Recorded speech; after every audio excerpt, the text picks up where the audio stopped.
chat could be enough to trigger people's, if they have photosensitive epilepsy. So Twitch has literally had to ban Dead by Daylight emotes with torches in them, in case they are like flashing torches. And I remember that happening like a couple years ago, like loads of streamers had their emotes banned suddenly, because not only is it a problem for people playing the game, like actually the emotes people were making were causing problems as well. There are so many problems around the light system in Dead by Daylight specifically. And like, just to be clear, most horror games, if they know there's gonna be flashes, do actually have like a setting where you can turn it down. It's like colorblind mode. You know, like some games have like a colorblind mode for people that are colorblind to make sure that they're not at a disadvantage. A lot of games will also have like a flashing lights like on off for people like me so that we're not at a disadvantage. But for some reason, Dead by Daylight doesn't do it.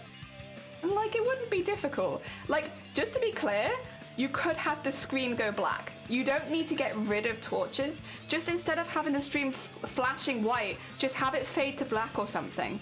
Like literally, you could just have a different torch mechanic for, oh yeah, it has colorblind mode. I just mean like the flashing light stuff. There are things they could do. It's not like they have to get rid of torches. It's just they have to have a flashing light one, basically. In my mind, I feel like they should. But yeah, until they do, I just can't play Killer. I can only play it in private lobbies. And I mean, Dead by Daylight is definitely aware of it. But, yeah. But yeah, they probably do have a colorblind mode. I wouldn't be surprised. Most games do, because it's accessibility. But most games also have something for flashing lights, because that's also accessibility. But, yeah.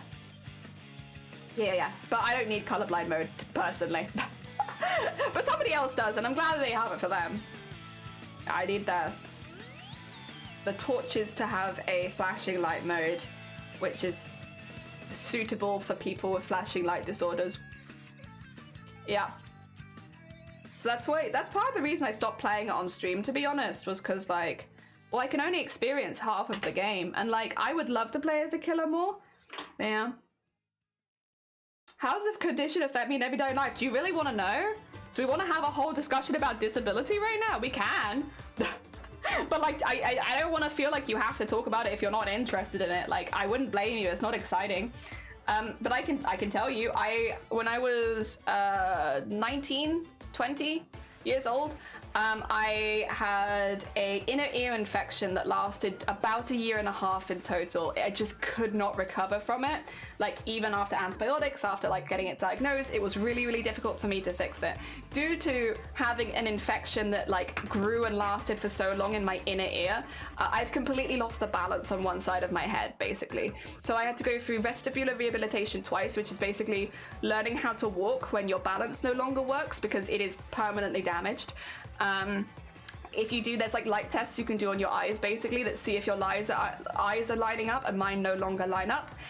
Because of that, if something flashes across my vision, I will completely lose balance. So it's like having instant vertigo, and I will probably throw up.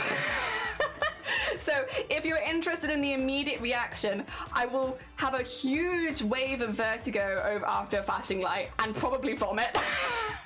So it's like, it's not that I'll die, but you can't throw up on stream. And also, I don't want to throw up, you know? Crazy that maybe I don't want to come on stream and just start projectile vomiting. So yeah, that's what happens to me. Obviously it's different, and everyone's light aversion is different and often caused for different reasons.